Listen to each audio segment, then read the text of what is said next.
Good evening. Dolores County Broadcasting Network presents the DCTV 4-H Evening News Program for Tuesday, October the 9th, 2018. Our camera people are Bobby and Devin. Sound engineer, video, and producer, Lynette. Teleprompter and prompter, Myra. News anchor, Daniel. Meteorologist, Hannah. And this is the news director, L.L. Lokaim. And now, the news. Welcome to the DCTV 4-H Kids Evening News Show. Help us keep our kids' news show on the air by becoming a sponsor. You can buy a sponsorship by calling 970-677-4119. That's 970-677-4119. Hi, I am Daniel, and here is our first story from the Durango Herald. The U.S. Forest Service declared the 416 fire controlled 127 days after the start of the blaze. They declared the fire controlled at 3 p.m. Friday. Remnants of the Hurricane Rosa helped douse lingering flames burning within the 416 fire contaminant lines, according to a news release issued Friday afternoon by the U.S. Forest Service. The 54,000-acre fire started June 1st, about 10 miles north of Durango, and was declared fully contained 127 days later on October 5th, meaning fire crews had the blaze contained within a certain boundary. Controlled means there is no active fire within containment lines and no hotspots near the containment lines. But the Forest Service said the fire continues to smolder in spots and smoke could occasionally rise from the burn area according to the release. It may be months before the fire is completely extinguished. Snow freeze temperatures or consecutive days of heavy rain may be needed to completely extinguish the fire. Much of the 416 burn area is closed and will remain closed for months to come. Also, according to the release, the Forest Service, which is responsible for investigating the cause of the fire, has not been determined. What started the blaze? The agency intends to issue a ruling in late fall or early winter on the cause. Now for me with the story from Durango Herald. The cowboy poet Sam Noble takes the stage again. During Cowboy Poetry Gathering is celebrating 3 decades of entertaining this weekend, and Sam Noble has been with it the entire time. When they first put the Cowboy Poetry Gathering together, we were doing cowboy church services from the high school rodeo team. He said they asked me if I would do the cowboy church service for the first Durango Cowboy Poetry Gathering, and I have been doing that now for 30 years. Noble grew up on a farm ranch operation in Bayfield, where his hard work on the ranch was paired with hard work off the land. I've always lived on a ranch and had cows up until the last few years when I retired. He said, I always had to have a real job to support my ranching habit, so I worked for LA Plata Electric for 43 years. It was work. It made an old man out of me quickly. He said since starting with the Cowboy Poetry Gathering, he has been writing and reciting poetry ever since. You can find him 2 nights a week at the Bar de Chuck Wagon, where he recites cowboy poetry in the chapel. He attends cowboy gatherings all over the West. I love the night shows with all the different cowboys. Here is Durango. We try to keep the night show real cowboy. This means we try to make sure that the entertainers have some real experience so that the stories are real. As for Noble's stories, he shared one of his favorites, a story about what happened to him when he was 17. When I was a kid, I only had 2 pairs of boots. I had a pair of irrigation boots and a pair of cowboy boots. Back then, the cowboy boots were all leather-soled, and the soles were worn out quickly if you were walking a lot. we had to take them to a boot and saddle shop and have them sold. They call it every once in a while. Our shop was Charlie Martin's boot and saddle shop in Bayfield. So I headed down there with my boots. I had my irrigation boots on because I was probably going irrigating anyway. I started to go into Mr. Martin's saddle shop when some fancy dressed guy jumped in front of me carrying a real fancy pair of boots. I supposed he was probably a cowboy poet or an entertainer. Mr. Martin had a counter that went all the way across the top, and it had a little lift up door in the center of the counter, and that's where he did his business. The fella set his fancy boots up there and said, "I need these half sold by this afternoon." Well, this is the way I tell it, and it's pretty much the truth. Charlie Martin said, "You see all them boots I have over in the corner? I've got to fix all them before I can fix yours. And you can see all them saddles I got over there. I gotta fix them saddles before I get to your boots." The fancy dressed man picked up his boots and stomped out. So I went over and set my boots down on the floor, and I set up his little counter and visited with him a while. Charlie liked it to visit. He was an old guy, and I reached down and picked up my boots and set them on the counter and said, "Charlie, I'll check back with you in a few days. I need these half sold," he said. "I'll probably have them this afternoon." The moral of the story: never rush a craftsman. We have not only poetry, we have the chuck wagon breakfast and the cowboy parade, which is motorless, which means it's mostly horses and people. These things help keep the cowboy world alive. There are still some cowboys around if you look in the outer reaches. And for those who have never attended a cowboy poetry gathering, Noble has some advice. Just come and listen, you'll enjoy it, he said. If you've never heard of it before, you learn about it and learn that is very entertaining. This story is from the Durango Herald. Animas River appears to have hit an all-time low. During the last week or so, the river in Durango has registered the lowest flows ever recorded at the water level gauge, which has been in operation for 107 years. It is located behind the Powerhouse Science Center, according to data maintained by the U.S. Geological Survey. Around September 26, the Animas River dipped below 100 cubic feet per second, the measurement used for waterways. According to a review of the water level gauge data, the Animas River has never dropped below 100 CFS. Robert Kimbrough with the USGS in Denver said, although the gauge shows the Animas below 100 CFS, the information needs to be confirmed before it can be considered an official record. He did not have a timeline for when that would be finished. Greg Smith, a senior hydrologist for the Colorado River Basin Forecast Center, confirmed the Animas appears to have recorded its lowest flow. I don't see where it's been this low either, Smith said. According to the record I have, that's been the lowest. On Monday, the Dolores River was running at just over 10 CFS.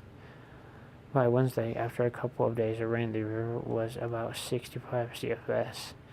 A slight chance of rain in Montezuma County will persist through Saturday. Jim Andurus, a Cortez weather watcher for the National Weather Service, said Wednesday. Another stark reminder of the prolonged drought in the area this year is on the track to be Southwest Colorado's second driest water year on record. Kimbrough said the 2018 water year has not been finalized, but provisional data indicates this year will be the second lowest on record. In Colorado, a water year runs from October 1st through September 13th. Kimbrough said 2002 is on record as the lowest water year, and 1997 is the third lowest. Southwest Colorado has had a rough year, said Taryn Finzay, a senior climate change specialist with the Colorado Conservation Board. Definitely broken a lot of records and not in a positive manner. Drought conditions started last fall between October and December. A weather station at Durango at La Plata County Airport recorded 32 inches of moisture. This nearly 4 inches below those months' historic averages. Then winter failed to show up, with the San Juan Mountain recording just half of the snowpack it receives in a normal year. On Molasses Pass, there were just 11 inches of snow water equivalent compared to an average of 20 inches. This spring, the U.S. Drought Monitor listed Southwest Colorado in a exceptional drought, the highest and most intense category the center has for drought listings. Lack of rain in spring and summer has kept Southwest Colorado in this category. The same weather station at the airport has recorded about 4 inches of rain since January 1st, nearly 8 inches below normal. The stories from Durango Herald. Dolores County Schools ban on campus cell phone use. Student behavior and face-to-face interaction has improved since Dolores schools banned cell phones. Officials say something unusual is happening in Dolores schools. When secondary school principal Jennifer Huffman walks around during recess and lunch, kids are talking to one another and playing together instead of staring at smartphones. This year, the district prohibited students from using cell phones on campus, and idea borrowing from Mancos School District, and Huffman said staff have seen positive results. Kids are interacting more and are not distracted by social media pressure during the day. She said, "We've heard from students that it's really from them to get away from the cell phones. Since the ban started, there have also been no reports of cyberbullying or phone harassment. By this time last year, we had already had 5 or 6 reports of students having problems related to social media posts from cell phones," she said. "I am seeing more socializing now, more face-to-face resolution of problems instead of communicating and reacting through a phone screen. It's fantastic." Under the ban, students may possess a phone but must turn it off and keep it in their backpack or locker. The staff loves it too because they are tired of fighting the cell phone battle with students. Research shows that the obsessive cell phone use by youth has negative health impacts. If students need to get a hold of their parents of family members, they are instructed to use the office phone. This allows teachers and staff to keep track of students who have a problem or who are being picked on by their parents, Green said. Huffman said students have access to a phone during emergencies, and high school students may use their phones during off-campus lunch breaks. Now for dumb laws. Dumb laws in Florida. Florida accidentally banned all computers and smartphones in internet cafes. The term motor vehicles was revised to exclude swamp buggies, deregulating the primary mode of transportation in the state. The state constitution allows for freedom of speech, a trial by jury, and pregnant pigs to not be confined in cages. Doors of all public buildings must open outward. It is legal to sell your children. Women may be fined for falling asleep under a hairdryer, as can the salon owner. A special law prohibits unmarried women from parachuting on Sunday, or she shall risk arrest, fine, and jailing. If an elephant is left behind to a park meter, the parking fee has to be paid just as it would for a vehicle. Penalty for horse theft is death by hanging. It is legal to sing in a public place while attire is in a swimsuit. It is illegal to skateboard without a license. Now here is the weather report with Anna. Our current weather data comes from the DCTV weather station located in the beautiful downtown Duck Creek. The current temperature is 44 degrees. The high for today was 55 degrees. The low was 37 degrees. The Bobby meter is at 76 inches and is falling. Humidity is at 82%. Wind is between 1 and 4 miles per hour from the northwest. Gusts have been up to 22 miles per hour. There were no hundredths of an inch of rain measured today by the DCTV weather station. Moisture for the month is 1 inch and 64 hundredths of an inch. Moisture accumulation for the year is 6 inches and 54 hundredths. Now for the big map, courtesy of the National Weather Service. Rain mixed with snow is falling across the Pacific Northwest and into the part of the north area of the west. Snow is coming down in this area and extends into Utah and Colorado. Rain and thunderstorms run from Texas into Wisconsin and north into Maine and across the south from Tennessee and up into the Virginias. With this area starting into Texas into Wisconsin, the narrow band, there is a possible of flash flooding. Here is our exclusive DCTV 5-day forecast. Wednesday, high 55, low 40 and possible rain showers. Thursday, rain showers, 55, low 40. Friday, partly sunny, high 57, low 40. Saturday, partly sunny, high 56, low 35. Sunday, mostly sunny, high 52, low 32. Now for a climate change report. CO2 carbon dioxide is considered a greenhouse gas and is one of the principal causes of climate change. CO2 trapped heat in the atmosphere causes climate instability.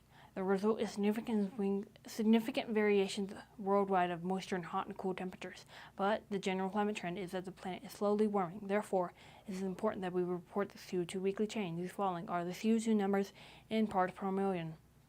Last week, 405.54. 2 weeks ago, 405.69. Last year, 402.80.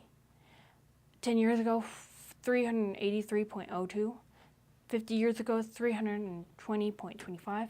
Thank you, Dr. Peter Chan of the National Oceanographic Atmospheric Administration, and Michael McGee of the CO2.Earth Network for providing this information. Remember, you can help keep our Kids News Show on air by buying a sponsorship. To buy a sponsorship, just call 970-677-4119. That's 970-677-4119. Thank you. Now back to your news director.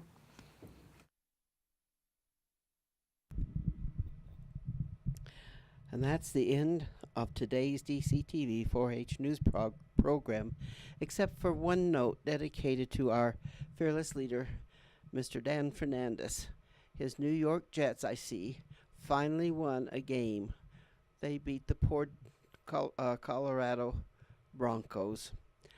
So when Dan comes back, you might want to congratulate him on now being the fan of only the second worst team. Now we will continue with thanking you for listening to us and for watching our news report. This is News Director LL Loca M saying good night. And again, thank you for watching.